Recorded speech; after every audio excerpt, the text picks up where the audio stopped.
रानी kitchen में आपका फिर से स्वागत है। आज मैं एक ऐसा काढ़ा बनाने वाली हूँ जो आपको यकीन नहीं होगा कि इतने सारे रोगों में कितना फायदेमंद है। आज मैं बनाने जा रही हूँ अड़ुसा के पत्ते का बहुत ही फायदेमंद काढ़ा।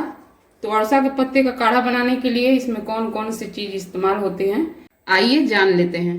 मैंने यहाँ पे लिए हैं 8 से 10 अड़ुसा के पत्ते, 4 मैंने पीपल के पत्ते लिए हैं, 4 अमरूद के पत्ते, 4 मैंने सदाबहार के पत्ते लिए हैं, 4 ये मैंने गिलोय लिया है, ये काली तुलसी का पत्ता है 10 से 12, और यहाँ पे 4 मैंने जामुन का पत्ता लिया है, ये कुछ नीम के पत्ते हैं।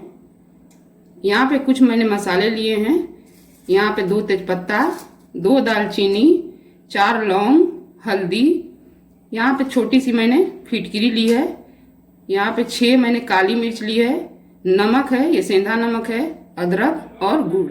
तो काढ़ा बनाने के लिए मैंने एक पैन रख दिया है फ्रेंड गैस पर। गैस को ऑन कर देती हूँ। मैं डालूंगी इसमें 4 गिलास पानी।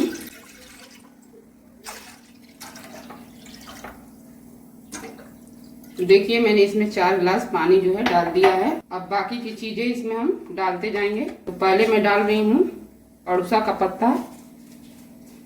अड़ुसा का पत्ता फ्रेंड बहुत सारे रोगों में बहुत ही फायदेमंद है। डाल दे रही इसमें पीपल का पत्ता, अमरूद का पत्ता, इसके तोड़ कर डालेंगे फ्रेंड।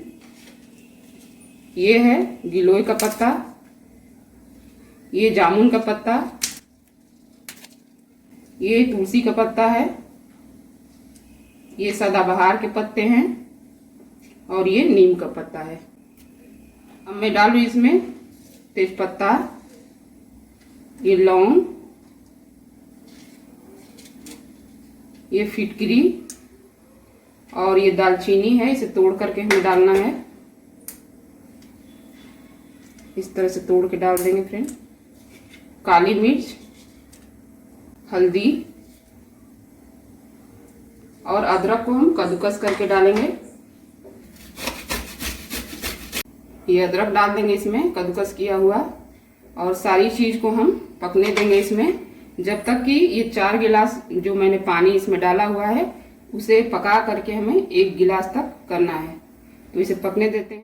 देखिए हमारा काढ़ा जो उबलने लगा है। अब मैं डाल दे रही हूँ इसमें गुड़। ये बहुत ही रोगों में काफी फायदेमंद है फ्रेंड। ये हृदय की किसी को बीमारी है तो उसमें आप इस काढ़े को पी सकते हैं। जिसको टीबी हुआ है, अस्थमा की बीमारी है, श्वास संबंधी कोई भी बीमारी हो, बुखार हो, कोढ़ हो और क्षय रोग हो, उल्टी हो, नाक से खून आ रहा हो, या कोई भी मरीज अगर कोरोना संक्रमित है उसको ये काढ़ा दे सकते हैं। और ये गठिया के मरीजों को भी ये काढ़ा दिया जा सकता है। तो देखिए इतने सारे रोगों में कितने फायदेमंद है ये काढ़े। फ्रेंड जो जो चीज मैंने इसमें इस्तेमाल की है ये भरपूर मात्रा में आपको ऑक्सीजन देगा और बहुत सारे रोगों में लड़ने की क्षमता आपको देगा। तो आप एक बार काढ़ा बना करके जरूर पीजिएगा, बहुत ही लाभकारी है ये काढ़ा। फ्रेंड ये काढ़ा थोड़ा कड़वा लगेगा लेकिन स्वस्थ रहना है तो ये काढ़ा आप जरूर बना करके पीजिए।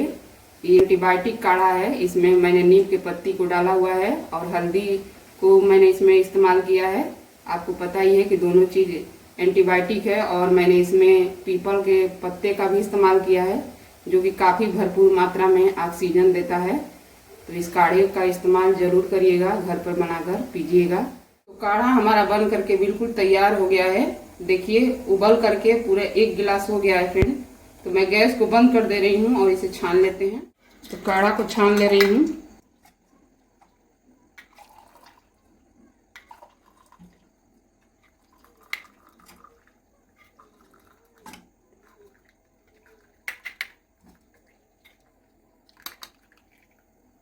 तो देखिए हमारा हेल्दी काढ़ा बन करके बिल्कुल तैयार है। अब मैं डाल दे रही हूँ इसमें 2 चुटकी मैंने ये सेंधा नमक लिया हुआ है। इसमें अच्छे से हम मिक्स कर लेंगे। इसे लास्ट में डालना है फ्रेंड, पहले ना डालें नमक को, नहीं तो जो हमने गुड़ डाला है, गुड़ का इस्तेमाल किया है इसमें, तो फटने का डर हो जाता है। तो इसलिए नमक लास्ट में डालें। तो ये देखिए हमारा काढ़ा बन करके तैयार हो गया है। तो आज की हमारी काढ़ा की रेसिपी कैसी लगी कमेंट में ज़रूर बताएं। मिलते हैं एक नई रेसिपी के साथ, तब तक के लिए धन्यवाद।